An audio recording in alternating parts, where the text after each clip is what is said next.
peserta yang berbahagia. Masih semangat ya? Ya, mudah-mudahan masih semangat ya. Setelah kita membahas tentang efektivitas, efisiensi, inovasi, dan mutu, maka kita akan lanjut ke bahasan yang kedua, yaitu nilai-nilai dasar orientasi mutu. Oke, nilai-nilai dasar orientasi mutu. Ketika kita bicara tentang nilai-nilai dasar orientasi mutu, ya, maka ya sudah barang tentu kita tidak bisa terlepas dari konsep. Jadi dari konsep manajemen mutu. Terkait dengan konsep manajemen mutu, ya, maka ini teori yang kita gunakan adalah teori atau konsep total quality management, ya, atau yang saya yakin Anda sudah sangat familiar dengan TQM, ya, di mana bahwa secara ringkas, ya, menurut Coase and Davis bahwa TQM atau Total Quality Management itu sesungguhnya terdiri atas kegiatan perbaikan berkelanjutan yang melibatkan setiap orang dalam organisasi melalui usaha yang terintegrasi secara total untuk meningkatkan kinerja pada setiap level organisasi.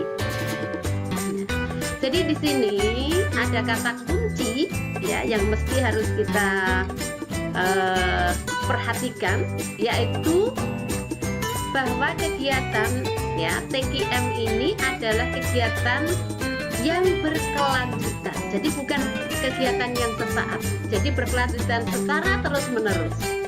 Jadi kalau kita bicara perbaikan kaitannya dengan efektivitas, efisiensi, dengan melakukan inovasi-inovasi, maka ini dilakukan secara berkelanjutan dan melibatkan ini, ya, kata kunci yang kedua bahwa TQM ini selain berkelanjutan juga melibatkan setiap orang yang ada dalam organisasi, ya. Anda di film Lebaran, ya, kalau Anda sudah melihat itu di film Lebaran itu, jadi yang terlibat dalam perbaikan mutu, ya, dalam total quality management, dalam manajemen mutu, ya, itu bukan hanya ibu lurahnya, bukan hanya kasih-kasihnya, tapi termasuk OB-nya juga terlibat. Ya, dan karena apa? Karena TQM itu, ya, selain berkelanjutan juga melibatkan setiap orang yang ada di dalam organisasi itu dan melalui usaha yang terintegrasi. Jadi di sini yang ketiga adalah terintegrasi.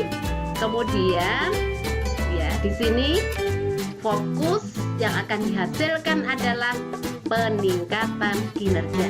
Jadi ini menurut Coase and Davis, yang konsep ini bisa kita jadikan landasan. Ya, kemudian ada 5 pilar total quality management ini, ya, yaitu organisasi, ya, kemudian produk, proses, kepemimpinan, komitmen.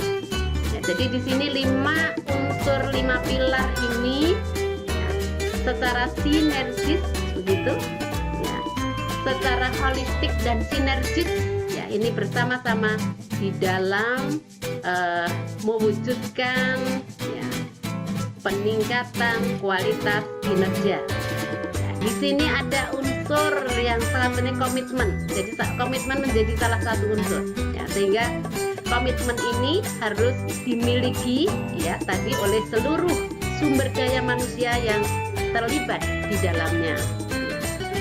Kemudian berikutnya, ini penting, ada 10 strategi. Nanti tolong Anda cermati, ya, ada baca betul di situ, ya. 10 strategi agar TQM dapat berjalan dengan baik. Ya, tolong nanti cermati di dalam modul. Ya.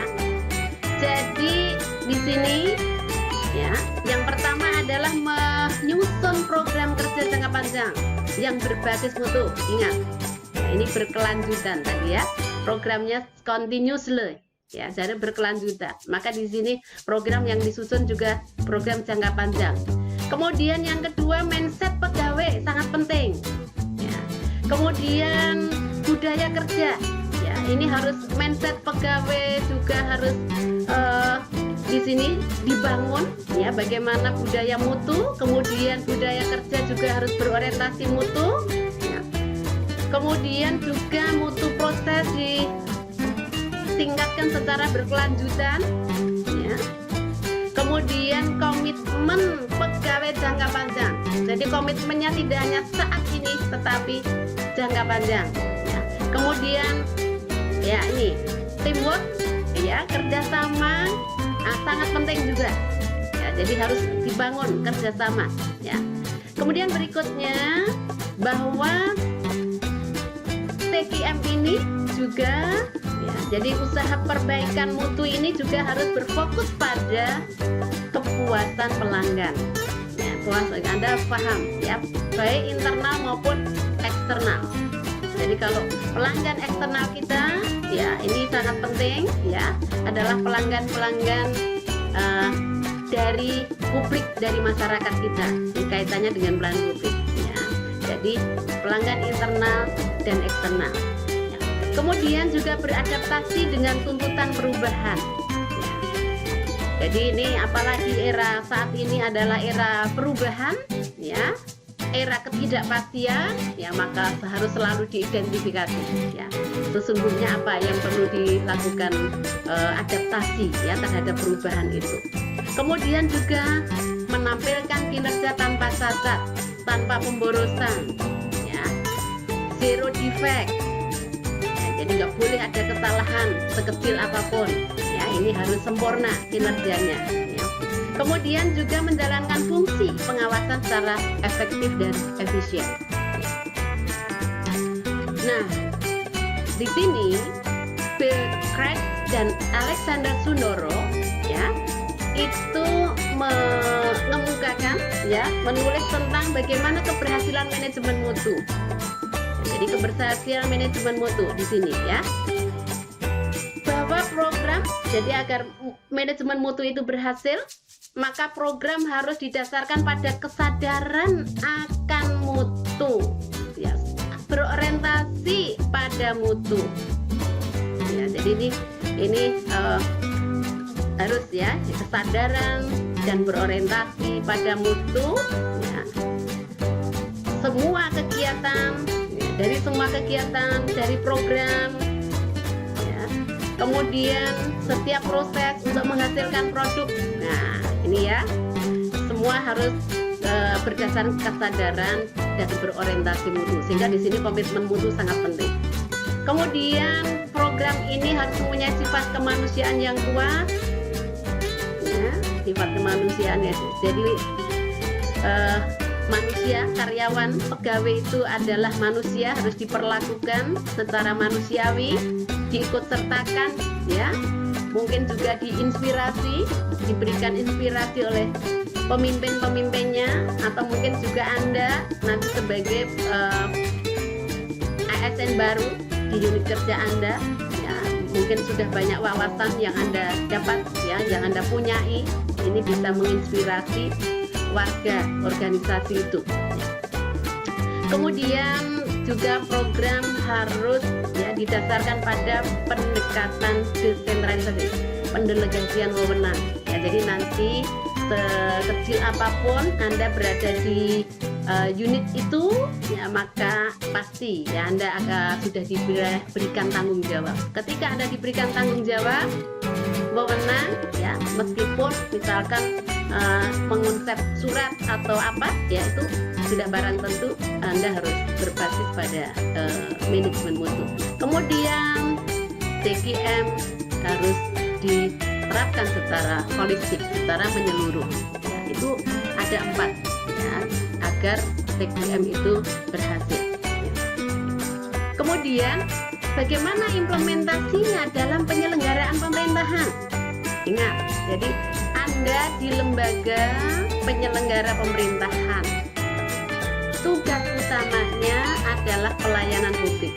Ya, jadi penyelenggara pemerintahan dan pelayan publik. Nah, mungkin Anda ada di front office, ada di unit yang memang langsung memberikan layanan publik. Nah, ini harus betul-betul aware, ya, harus care di sini, ya. Bahwa mutu, nah ini komitmen mutu lagi ya, sebagai komponen utama dalam peningkatan produktivitas. Output ya, output nanti akan menghasilkan outcome, ya gitu ya. Kemudian juga untuk meraih kepuasan pelanggan, harus bagaimana agar masyarakat yang kita layani itu puas. Kalau pimpinan, ya pimpinan yang sudah memberikan tugas kepada kita itu, ya akhirnya puas dengan apa yang kita lakukan. Ini penting juga, ya. Kemudian juga harapannya mampu menenangkan persaingan global. Jadi kan kita harus ingat bahwa Indonesia ini harus maju, tidak boleh ketinggalan dengan bangsa lain, ya. Sehingga kita sebagai ASN ini adalah sebagai unsur utama, ya, yang harapannya bisa membuat Indonesia ini maju, ya, sehingga kita mampu, ya, memenangkan persaingan dengan negara lain, ya. Jadi komitmen mutu di sini, ya, komponen mutu sebagai komponen utama, ya. Nah, kemudian instrumen untuk peningkatan mutu, ya, nanti tolong Anda baca dan juga tolong, ya, caranya bagaimana, gitu ya. Jadi mekanisme kerjanya seperti apa, instrumen itu penggunaannya bagaimana, ya. Jadi di sini ada brainstorming, multi voting, nominal group teknik, ya, flow chart, cause and effect diagram, data collection, Pareto chart, ya, dan seterusnya. Silahkan Anda pelajari, ya. Nah, ini gambaran, ya, yang mungkin salah satu gitu ya metode perbaikan mutu, ya, karena sudah barang tentu karena apalagi kita berada di era perubahan seperti ini, maka tuntutan berubah itu sudah barang tentu dari waktu ke waktu akan terjadi secara terus-menerus, ya. Kalau ini kita ambil ya dari Edward Deming gitu ya, ya itu kaitannya dengan TQM adalah di sini metode gitu ya, plan, do, check, act, ya, plan, do, check, act, PDCA, ya, plan, do, check, and act. Tolong di sini ya Anda pelajari, ya, ini nanti ada hubungannya dengan ketika Anda itu mau mengaktualisasikan, ya, maka pasti akan dimulai dari plan, ya, do, check, and act, ya. Nah, tolong ini, ya, setiap tahap ini Anda tolong diberi contoh, ya, jadi tolong dipelajari sekaligus diberi contohnya, ya. Kalau mungkin contoh yang ada di unit Anda, ya. Nah, ini kaitannya dengan plan, do, check, act, ya. Ketika act, keputusan dari tahap act itu bisa adapt and abandon gitu ya. Jadi jika solusi berdampak tercapainya target atau tujuan, solusi diadopsi. Jadi bisa diadopsi gitu ya, solusi itu gitu. Kemudian atau kalau kurang pas, ya, maka bisa diadaptasi, ya. Jadi adopt, ambil begitu saja. Kalau adapt, disesuaikan, ya. Kemudian abandon, ya, atau mungkin diabaikan, ya. Jadi silahkan. Nah, ini nanti tolong Anda dalami karena ini ada hubungannya dengan Anda tadi melakukan, Anda nanti melakukan habituasi. Kemudian, nah ini nilai-nilai dasar komitmen mutu, ya. Ini tolong nanti juga, ya, dipelajari. Jadi ini ada 10 ukuran, ada 5 dimensi karakteristik yang digunakan pelanggan dalam mengevaluasi kualitas pelayanan, ya. Ada 10 ukuran dalam menilai mutu pelayanan. Nah, ini ya, ini harus Anda pelajari di sini ya. 10 ukuran dalam menilai mutu. Ya, yang pertama, bahwa mutu itu tangible. Ya, bahwa mutu itu nyata, ya, berwujud. Ya, jadi betul-betul nyata, ya.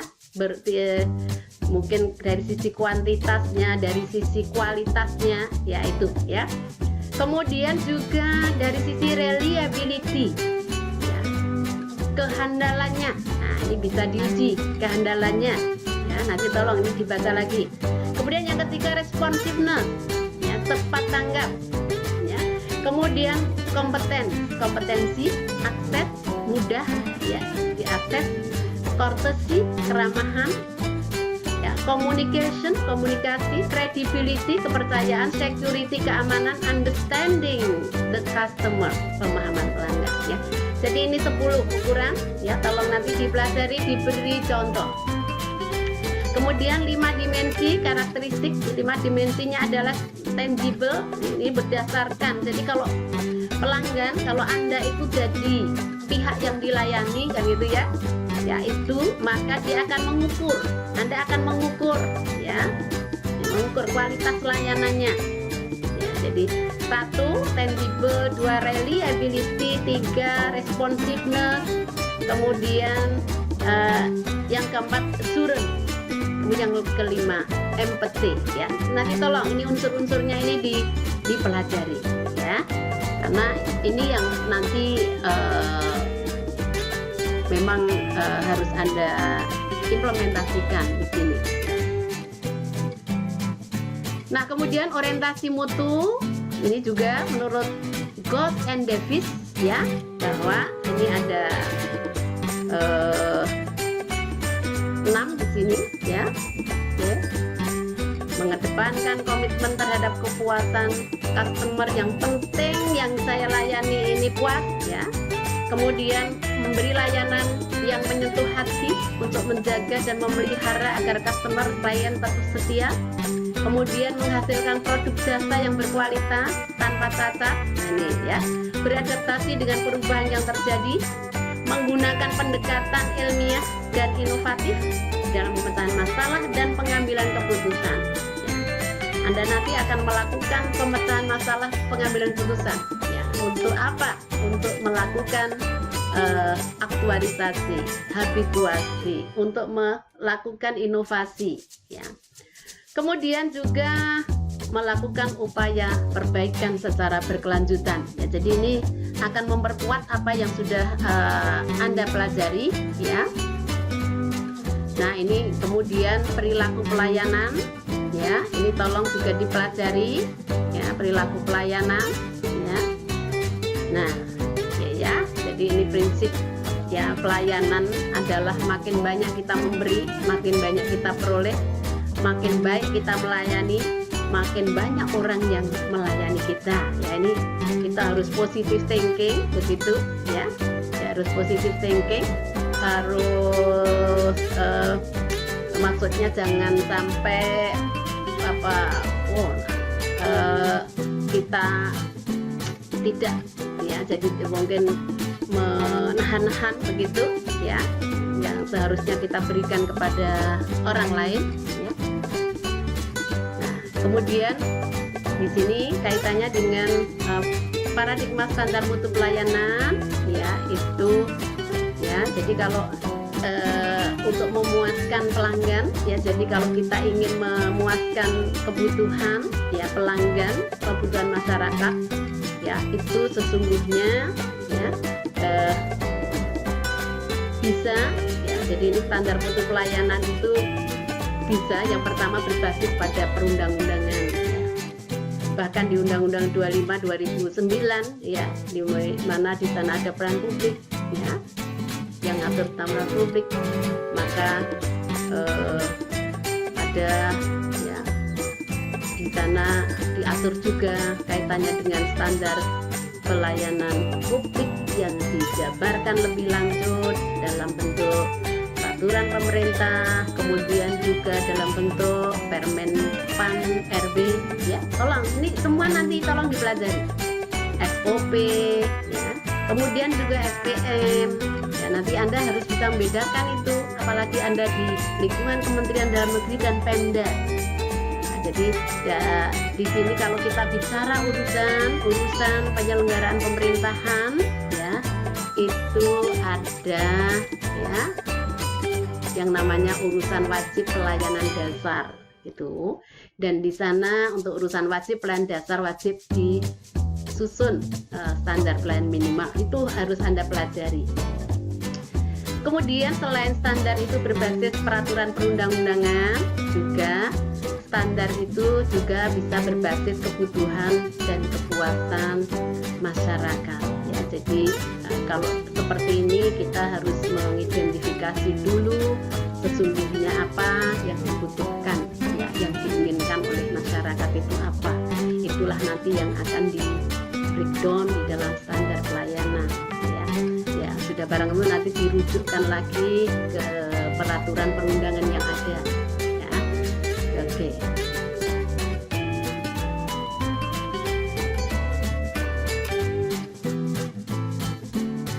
Kemudian bagaimana implementasi mutu pelayanan publik, gitu ya,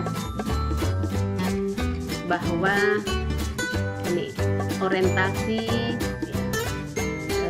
mutu pelayanan publik adalah berorientasi pada kepuasan pelanggan, yang mana ini bisa ditingkatkan dengan cara meningkatkan kualitas pelayanan ya kepada pelanggan ya, atau kepada masyarakatnya.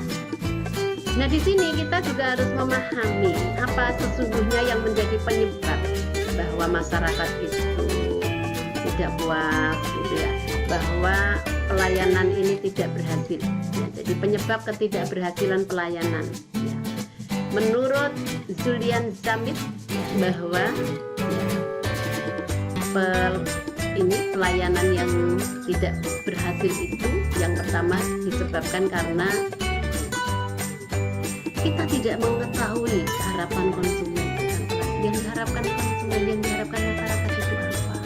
Ya, misalkan KTP, yang diharapkan masyarakat KTP itu kan dari sisi fisiknya ya, bagus, kemudian dari sisi peraturan perundangan relevan, memenuhi ya, peraturan perundangannya, gitu ya, tidak ada kesalahannya, cepat, mudah, gitu ya. Ini silakan. Jadi karena ini tidak mengetahui, maka ya ini akhirnya kita tidak berhasil untuk memberikan pelayanan yang prima. Kemudian yang kedua, tidak memiliki desain dan standar pelayanan yang tepat. Ini juga ya, jadi tanpa ada standar pelayanan yang tepat ya. Ada standarnya, tapi karena tidak disusun berdasarkan perspektif dari pelanggan, perspektif dari masyarakat, keinginan masyarakat, maka nggak pas. Kemudian tidak memberikan pelayanan secara SOP, SOP-nya tidak ada tapi tidak diberikan sesuai dengan SOP. Kemudian tidak memberikan pelayanan sesuai dengan yang dijanjikan. Ada perbedaan antara persepsi konsumen dengan harapan konsumen terhadap pelayanan. Ya.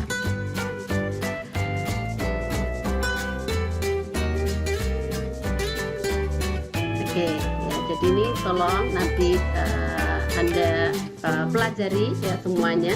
Kemudian terkait dengan komitmen mutu itu ada 3 tingkat menurut Gustafsson and Svensson ya.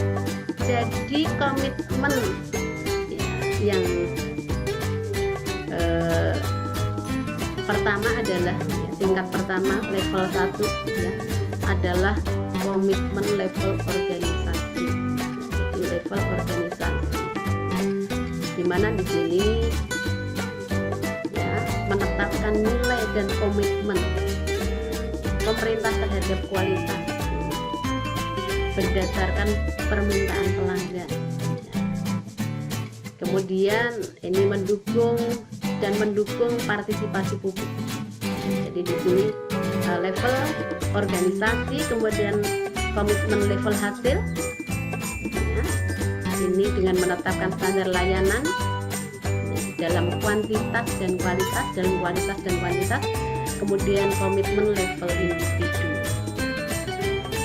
Jadi ini komitmen komitmen level individu ini sangat penting sehingga Anda ya nanti komitmen level organisasi juga tidak akan terwujud nanti ya. Komitmen level hasil tidak akan terwujud nanti kalau komitmen level individu itu juga tidak terwujud ya. Baik.